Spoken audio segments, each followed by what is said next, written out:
Hello everybody, this is Minecraft 22. Today I have for you another episode in my Minecart Station Series. And today I want to talk to you about my arrival dock.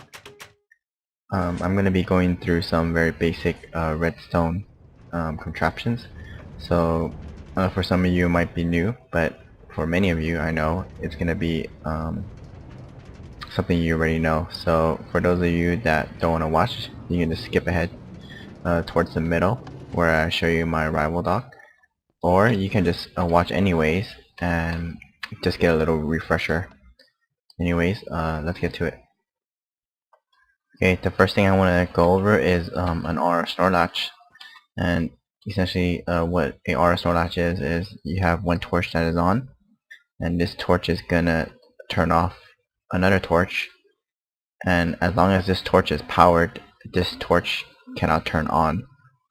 So when this torch is depowered with, say, a power source, like say a button, the other torch is able to turn on, like so. And doing this button doesn't do anything else. So in order to turn that torch back on, you have to have a power source turn off the other torch, or this torch, and like so. So basically with an RS NOR latch, the input matters. If you get input here, it turns off this torch, and then if you get another input here, it's going to turn off this torch. If it's already off, then it's not going to do anything when this block receives power. This is also an RS NOR latch, but this one is one wide.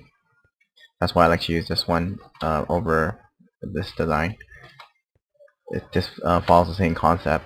This torch is powering this block, which powers this redstone, which is deactivating or turning off this torch. So to turn this torch on, you have to turn this torch off, like so. And when this torch is, excuse me, this torch is on, this redstone is powered, and it keeps this block powered, which will turn this torch off, like so. Okay, this is different from a T flip-flop, which basically swaps the state regardless of input. So for T flip-flop, it doesn't matter. As long as it receives an input, it's always gonna flip and flop. Okay. The second thing I want to go over is a monostable circuit. What I have here is a torch. Oh, these are powered right now. Let me go ahead and depower. Okay, what you have is a torch, and it's powering this block. So when I hit a button, it's gonna turn off the torch. Should turn off the lamp, like so. It's a long pause, and on. However, with a monostable circuit, it's just gonna turn off and on really quick. Off, on, off, on.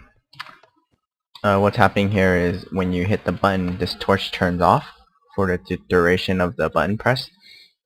But this repeater, a few ticks later, will it's going to turn on as soon as you press a button, and a few ticks later it's going to send out a signal, and it's going to power the block, which was depowered the instant you press this button.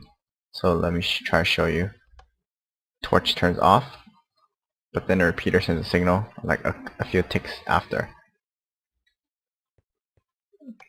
like so. The advantage of using a monostable circuit over this just a regular button is that you can make a quick off-on, which will help to glitch items through like a cart, which I'm going to show you in a little bit. Also, with a monostable circuit, it doesn't matter if the signal is constant. It's going to go ahead and turn off and on. So let me show you. This one doesn't have a monostable circuit. When I hit the lever, you can see that the lamp stays off. However, with this, when you hit the lever, it still turns off and on. Off and on. Okay, so these are just some of the basic redstone contraptions that I want to show you. Okay, so let me show you some of the different designs that you can use for your Pez dispenser. Right here I have a shifting floor setup. It's basically like a this setup. It's just like a large T flip-flop, but instead of using a block, I use a slab, and that's gonna help glitch the cart through, like so. There you go. If you set up to a monostable circuit, it's gonna be quicker. Okay, and then this is a monostable circuit, and this is connected to a fence gate. And this is one of the real old school designs that use the trapdoor, also monostable. Or also one thing to note, I forgot to mention earlier, is depending on what you use as your for your monostable, like say you use a fence gate or a trapdoor, you have to kind of tinker with the ticks in order to get the right amount of ticks. In this case, for the fence gate, I use 3. For this trapdoor, I'm using 2, and it works fine. Here's another setup that uses a piston, also monostable, and this is a piston and has a slab connected to it, and this slab is actually going to push the cart out and down like so. Okay, and lastly I have this quote-unquote modern design. With the new hoppers, we can go ahead and recycle carts using a cactus. So let me show you. You hit the button, dispenses a cart launches, it's cactus, and it gets recycled.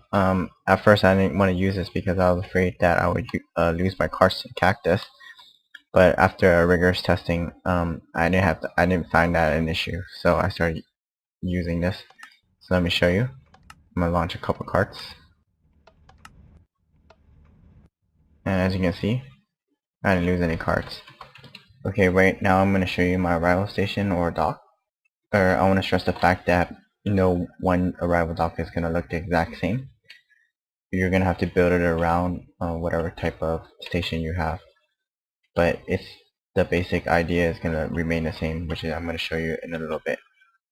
Also another note is I have my launching station set up right here for simplicity. Normally this would just be connected to your arrival track, and your launching station will be separate from your arrival dock, but just for simplicity's sake, I'm gonna put it together. So I'm gonna show you how my launching station works. Right here I have a pressure plate. It's gonna power this redstone, which is gonna power this block and turn off this torch. Right now this torch is powering this power rail. So as soon as you step on a pressure plate, this power rail is going to turn off. Also, this torch is going to turn on. It's going to activate this monostable, and it's going to dispense a single cart. And let me show you. So cart launches, rail is off, so the cart doesn't launch. As soon as you get off, cart launches. Okay, so that's my launching station. So what happens when the cart is launched and the person's in it? You're going to hit this tripwire, and that's going to activate this piston. This is set up to RS NOR latch, so that it only swaps one of the states, and that is it's going to turn on this piston, and the piston is going to spin.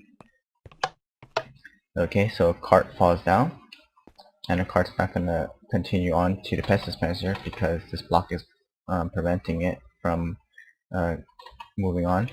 So as soon as you step on this pressure plate, the piston is going to retract because the RS NOR latch is going to swap states, and the cart's going to continue on back to this pest dispenser. So let me go ahead and show you that. Sorry, I don't have a card in my inventory. There we go. The cart's going to launch. It's going to go in, and it's going to go back into the pest dispenser.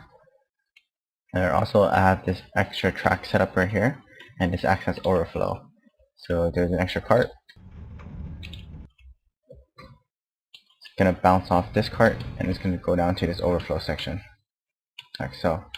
Or something else I forgot to mention is that you can put tripwires right here on the sides, and you can use that as to indicate how many carts you have left. So again, I'm going to show you how it works. Get in the cart, piston activates, cart stops, get out the cart, hit the pressure plate, cart continues down, and that's the whole idea behind my arrival station. Okay, so over here I have a similar setup, but this one is using the new hoppers and uses cactus to recycle the carts. So let me show you that this one works. Pressure plate, cart launches, you get in the cart, launches, you get off, and carts recycled. Right now there's 8 carts in here, and as soon as you take out the carts, you see that these lights turn off. What I have is, always raining, a comparator, and this comparator can indicate how many carts are inside the dispenser. So let me put the carts in, and you can see the lights are slowly turning back on. And 8. What happens when you put in a knife cart is that this torch is going to turn off, and this hopper is going to accept a single cart from this dispenser. And I have it set up like that to act as an overflow so that you don't lose any carts. So let me show you. If one more cart goes in, cart is gone. That's because it went to this chest. And that's how I would set this up if I was using it. Okay, I hope you all did enjoy.